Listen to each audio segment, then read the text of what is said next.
با سلام. طرز تهیه پکاره که مواد مورد نیاز را در فیلم مشاهده می کنید و جزئیات آن در سایت نوشجان موجود می باشد. برای تهیه پکاره ما مایع خمیر داریم. برای اینکه مطمئن بشیم از اینکه مایع خمیرمون سالم هست یا نه، با آب ولرمی که داریم این مواد رو با هم دیگه، یعنی شکر، آب ولر و مایع خمیر رو مخلوط میکنیم.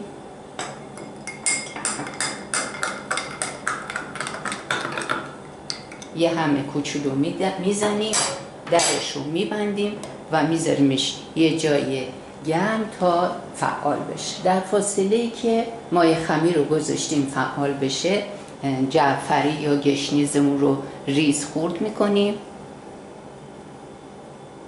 آماده میکنیم. همینطور پیاز چرب به قطعات ریز خورد میکنیم. فلفل داشتیم که میزان فلفل تند بستگی به ذائقه شما داره و اون رو هم به قطعات ریز تقسیم میکنیم.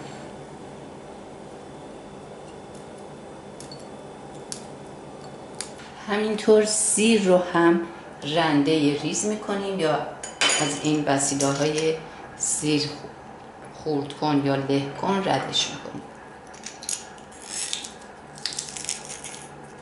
الان دیگه مایع خمیر من فعال شده، حسابی پف کرده و آماده است برای استفاده کردن. آرد داشتیم، آرد گندم که کردم توی ظرف مناسب. آرد نخود خام داریم که این رو هم بهش اضافه میکنم. یک کمی همش میزنم که آرد و آرد نخود خام با هم دیگه مخلوط بشن. پودر زیره، نمک، سیر،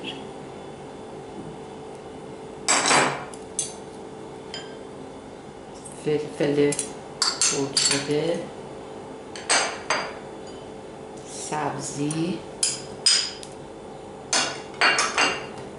پیازچه،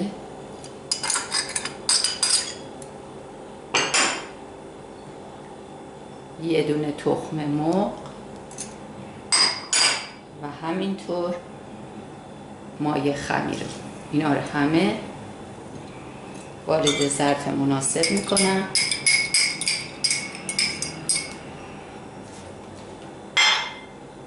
و شروع میکنم به مخلوط کردن مواد. به اندازه هم میزنم تا مواد کاملا با هم دیگه مخلوط بشن. اگر خمیری که میخواد درست بشه سفت بود، بهش میتونید آب گرم اضافه کنید، چون این خمیری که به دست میاد یه خمیر نسبتاً شلیه.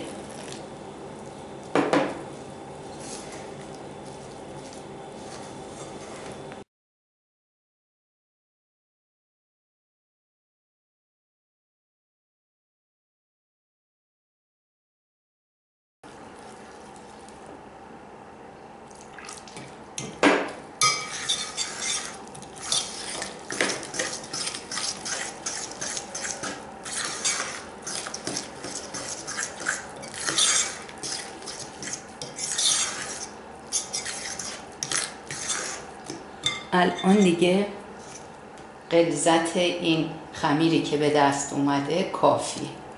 حالا مواد رو قشنگ وسط جمع میکنم.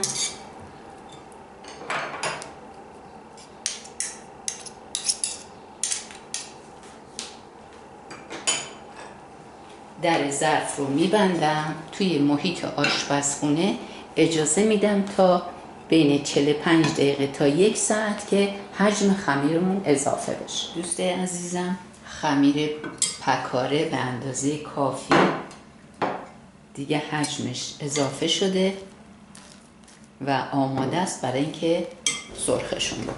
توی یه مایتابه گود مقداری روغن ریختم، گذاشتم که روغنم داغ بشه.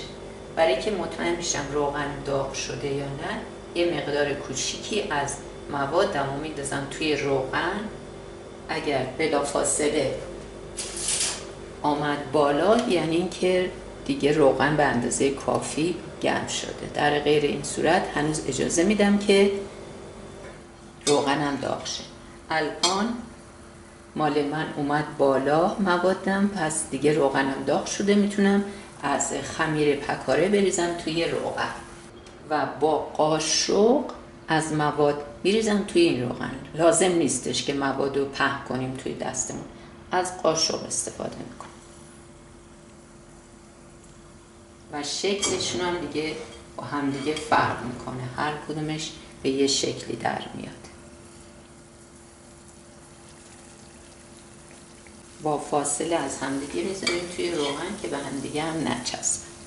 مقدار روغنی هم که گذاشتیم تا مواد رو بندازیم توش یک کمی باید از حد معمول بیشتر باشه که اینا توی پکاره‌ها توی روغن قوطه بر بشه.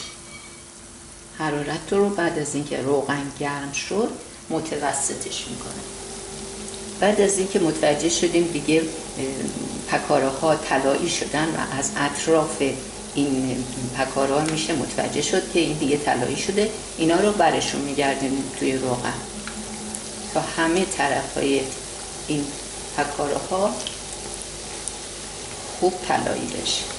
بعد از اینکه اطراف پکاره‌ها قشنگ طلایی شد اونها رو از روغن خارج میکنیم و میتونیم بذاریم روی دستمال هایی که روغن رو جذب میکنه که اگه روغن زیادی به خودش گرفته اینا به این شکل خارج بشه. دوستای عزیزم پکاره آماده شده که امیدوارم شما هم درست کنین، دوست داشته باشین. نوشه جان.